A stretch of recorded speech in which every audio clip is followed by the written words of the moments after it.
So today I want to walk you through 7 different effects and plugins that I use on a daily basis when I'm editing videos inside of Davinci Resolve Studio. Now, a few of these effects are included in the free version of Davinci Resolve, so if you have that, a couple of these effects will probably still be available to you, but all of the effects and plugins that I'm going to be mentioning in this video are included in the studio version of Davinci Resolve, so if you have that, you have access to all of these plugins. All right, let's go ahead and dive in. So the first plugin that I want to talk to you about is called Blanking Fill. And this is a plugin that I use whenever I'm creating vertical video projects from a clip that was shot in a horizontal orientation. Just to give you some context about my own workflow, I have a few different brands that I'm on retainer with every month, where I go and I film some video content for their social media channels. All of that content I film in a horizontal orientation on my FX3, and then I deliver that in a vertical format on the post end. Now, when I'm filming on my FX3, I do add the little 9x16 vertical like grid lines on my screen, so I can intentionally compose the shot for a vertical crop. However, there are certain times, especially when I have like a multi-person interview or I'm filming a wide shot of a building and I need to include the entire horizontal frame, but in a vertical format, and that's where this plugin comes in. So what you would kind of do by default when you're trying to fit a horizontal clip onto a vertical project would just be to effectively zoom that clip out until it fits the entire frame. So if we zoom out to like 33%, now we can see this entire clip on the screen. The issue, however, though, is that you have all of these black bars on the top and bottom, and that looks super unprofessional when you're trying to share that clip on social media. There's just nothing interesting happening on the top and bottom. People are going to click away. That's where this plugin called Blanking Fill comes in. So the Blanking Fill plugin is found under the Open Effects part of the effects window, and if you just drag that onto your clip here, you can see that Davinci Resolve uses your video clip to fill in all of that negative space and makes things look a lot nicer. However, it's kind of warping and stretching that clip, and so there's a few parameters I like to adjust on this. If for some reason you're not seeing those parameters, just go up here in the top right corner and click on the inspector, make sure that's pulled up on the window, then go over to Effects and then Open Effects, and then you can see the parameters for the Blanking Fill plugin. So the first thing we're going to do is change this fill extent. So right now it's set to stretch to timeline. That just kind of stretches the entire clip to fill the entire project here. I think that looks really dumb, just kind of warping the entire clip like that. So what I do is I just zoom it to timeline, and that just zooms the entire clip in, makes it look a lot more natural. The second thing I do is I go into the source and I usually change the crop so that the crop isn't quite as extreme. Sometimes I still will allow a little bit of space on the left and right side. I'll kind of adjust that on a clip by clip basis, but that's basically all I will do.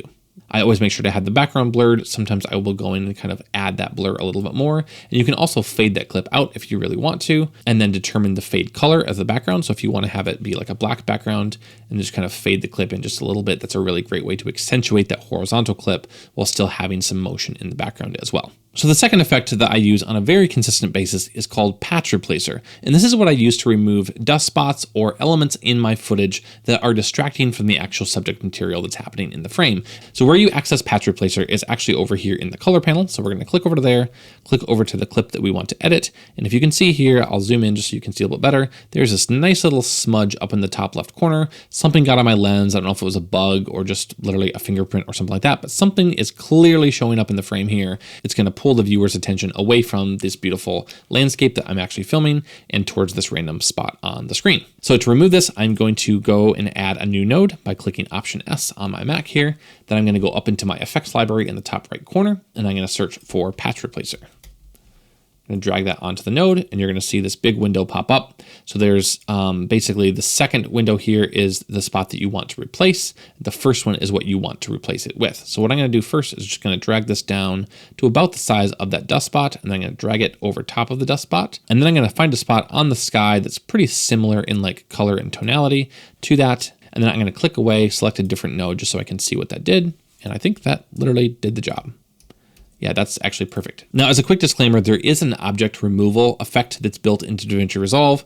That's also super powerful. I tend not to need that just because I don't need the full power in the processing to remove something very, very intricate from a scene. If I am doing that, that's what I use, but I find myself using this patch replacer a lot more to remove dust spots, just to remove like a car from the background or remove some random signpost that was just kind of in the way. I don't need to do like a full tracking and all that kind of stuff. I can just drag the patch replacer on, it clones it out, and we're good to go. All right, let's move on to the third plugin that I use on a very consistent basis. Actually, this one I probably use on every single project I create, and this effect is called Magic Mask. Now, if you haven't heard of Magic Mask is something that basically allows you to mask a specific element of your clip and then track that in a really, really user-friendly, intuitive manner. So to access the Magic Mask, we're going to go back into the color window, select the clip that we're trying to mask. I'm just going to add a new node at the end of my workflow here just to kind of demo this. And then down here on my editing menu down here at the bottom, I'm just going to click on this little thumbnail here, which is the Magic Mask option. So from there, you can see this is selected as the little like plus icon. And all you literally have to do is just drag this over kind of the elements that you want to be masked out.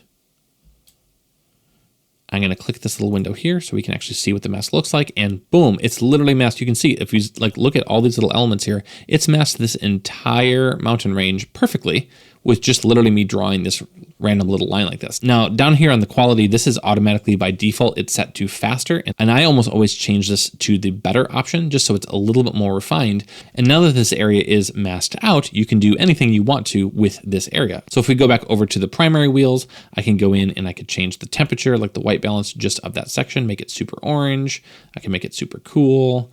Again, we're only affecting the area that's been masked out, which is really, really powerful. What becomes even more crazy here, I'm just going to go ahead and reset this, go back to the Magic Mask window, is right within the Magic Mask window is a tracker. So if you click this little backward and forward arrow, it's going to literally track this mask forward and backward in time throughout the clip.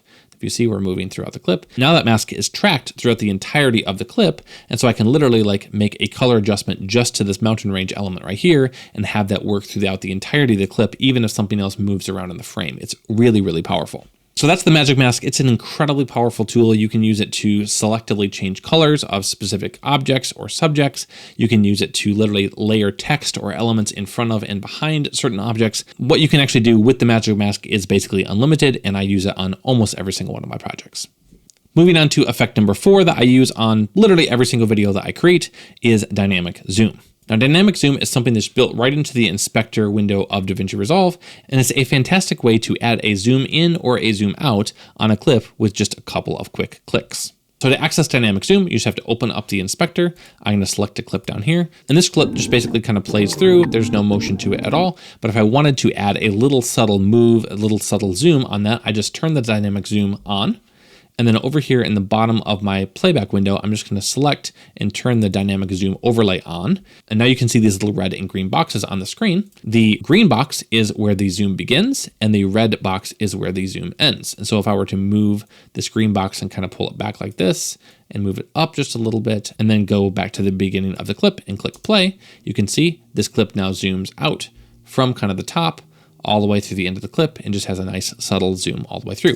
If I wanted to make this more extreme, I could zoom all the way into my face, start right there, make sure the top of my head and my chin is in the frame, and click play. And now we're zooming from my face all the way out, all the way through the frame. It's a super, super powerful tool. There's a couple different parameters you can adjust, but it's just a really great way to add a very dynamic zoom element to your clips built right into the inspector window. It's fantastic, and I use it all the time. So the next plugin that I want to talk about is specifically related to audio, and it's what I use whenever I'm creating wedding films or short films where I have music that I want to include in the short film, but the music happens to be in different keys from each other. Usually when I'm trying to find songs for my films, I try to find songs that are all in the same key or are at least in complementary keys so I can kind of manipulate those fades and make everything feel super congruent. The problem becomes if I have a song, say, in the key of C, and then I have another song that fits super, super well, but it's in the key of B, which is 1/2 step lower than the key of C. We're talking a little bit of music theory here, but I'll try to walk you through it. What the pitch shifter plugin does is it actually allows you to shift the pitch of the entire song up or down a certain amount of semitones or little steps. And you can use this to take songs that might be in just slightly different keys and make both of those songs in the same key. So you find the Pitch Shifter app under the audio effects in the effects window over here on the edit page. I'm just going to search for pitch. You can also do this on the Fairlight tab. I'm just going to show it to you over here. But if we just drag this over onto the song, I'll turn the volume of the song up so you can kind of hear it. This is how the song sounds. Okay, just a little kind of ambient song that I have behind this video. I'm going to drag the Pitch Shifter plugin on, and you can see this pops up here. And now you have a couple different options. So output, I always leave this to full wet, which means the plugin is 100% affecting what's happening. You don't want to turn this down, or it's going to have the song in the original key playing with the song in the changed key, and it's going to sound horrific. But basically the only thing I adjust on this plugin is the semitones. And so if I start playing this song and start shifting this up, you can hear that shifted up a little bit. Again. Again. And again. Same thing going down. So this is just a really great way to take two songs that might be in slightly different keys and make them both sound like they're in the same key so that you can fade between them without everything sounding super weird. Now, the one thing I will kind of caution you on this, I typically don't go beyond about 2 or 3 semitones on each of the songs. There are some really great pitch shifters out there that do this a lot better than the free one that's included in Davinci Resolve. And if you're doing this a lot, I would probably recommend purchasing one of those. This one's okay, kind of within the like 2 to 3 semitone range. I usually don't go beyond 2 personally. So when I'm searching for songs, if I find a song that I like that's in, say, the key of C, I'll kind of open my search up to songs that might be in the key of C sharp or D, which is 2 semitones up, or B and B flat, which are 2 semitones down. So that gives me a few more options when I'm searching through a library of songs. It's a super helpful tool that I use on a lot of different projects just to make my life as an editor a lot easier.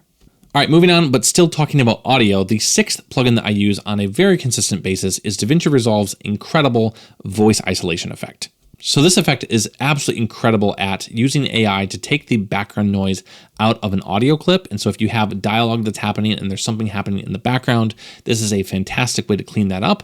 I've also found it's really, really great at just kind of removing the random reverb that happens in the room. And so if you're shooting with like a shotgun mic, or you have even one of like the little DJI mics that you're using, and there's a little bit of echo in the room, using the voice isolation effect on that clip can really just help remove any of the extra echo and ambience from the clip and just make the entire audio experience a lot tighter. And so what I'm going to do is just go back over to the edit page, and I'm going to solo this track out. This is a wedding I shot in Wyoming. We had really, really high winds that day, probably over 20-mile-an-hour winds. This is a lav mic that was taped on the inside of the groom's suit jacket, and you can just hear the clip here, how it sounds without any voice isolation on it. There ain't no mountain high enough, ain't no valley low enough, and there ain't no vet school curriculum long enough. So you can hear there's obviously a lot of wind noise happening in the background, but listen, if we turn on the voice isolation, I'm just going to toggle it on, leave it at 100%, and let's click play. There ain't no mountain high enough, ain't no valley low enough, and there ain't no vet school curriculum. Isn't that crazy? Like literally it removed all of the wind noise. Like literally just that one click, just literally turning it on, even at 100%, his voice still sounds pretty natural, and it removed all of that wind noise from the background, and we're good to go. Now, personally, I typically like turning the voice isolation amount down just a little bit, just to make the voice sound a little bit more natural, just in case the AI is kind of cutting some of the frequencies of his voice out as well. But again, this is a clip I use on almost every single piece of audio dialogue that has any sort of ambience in the background. I just toggle voice isolation on, that background noise disappears, and the audio cleans up a ton. And that leaves us with the 7th effect that I use in Davinci Resolve Studio on a very consistent basis, and that is Davinci Resolve's incredible subtitle generator. Now, like I said, I have a few different brand retainer clients that I shoot for on a monthly basis. And for a lot of those jobs, I'm recording dialogue that's going to be turned into an Instagram reel or a TikTok or a YouTube short where they want to have captions that are built into the video. And so that's a service that I provide for my clients. And so to apply subtitles to a clip, it's actually super easy. In the edit window here, I just have my entire timeline pulled up. I just go up to the little timeline window up at the top, and I scroll down to create subtitles from audio. There's a few parameters here that you're going to need to adjust. Language, I just usually leave that on auto. Caption preset, I leave that on default. I will turn my maximum characters down per line. It's usually between like 12 and 18 if I'm doing a vertical video. And if I'm doing a horizontal video, I'll kind of crank that up a little bit. I prefer to have single lines for my caption. I don't really like to have captions that are 2 lines. And then I take my gap between subtitles and turn that down to 0 frames. So once you have all those parameters locked in, you're just going to click create. It will start initializing and analyzing to create those subtitles, and boom, there you go. From here, we're going to have to clean up a few things. Right at the end, you can see there's a music playing subtitle, which I don't really care to have that on there, but the rest of it should be pretty consistent. There might be a few things I need to change in terms of spelling or all that, but as you can see, we have captions literally throughout the entire clip, all synced up to the audio. Now, if we want to change the way the subtitles look, there's a lot of options for that. So if we just click on the first subtitle here, we're gonna go up, make sure the inspector window is open, and then select over from caption and go ahead and click on track instead. From there, we can change the font of the caption. I'm just gonna change this to Arial, which is what this specific client likes. I'm gonna leave this as a bold font. I'm gonna change the font case to all caps. I'm gonna scale it down just a little bit. I'm gonna move this up, go down to the transform and just move this up. I don't want it to interfere with any of Instagram's graphics where those are. Then we're gonna add a background to it. This is the background I typically use for this specific client. Opacity all the way up to 100. I'm going to take the outline color and change that to the same color just in case that affects anything. It usually doesn't because there's no outline width, but just in case I added that, it's a way to kind of add a little bit more buffer zone around that caption if I want to do that. And then this will apply for every single caption in this video. So if I just play this now, you can see all of the captions have been formatted now with those colors, with that specific font family, and everything is good to go. This is incredibly useful, so I don't have to drop this into CapCut or another editor. I can do all of the subtitles right within Davinci Resolve, and they look really, really great. So those are 7 effects and plugins I use within Davinci Resolve Studio on a very consistent basis. I hope you found the video helpful. If you have, let me know down in the comments. I would love to hear from you. And if there's other plugins that you're using that I didn't specifically mention, I would love to hear those as well. So drop those down below. Let's have a conversation about that, and I will see you in the next video. Cheers.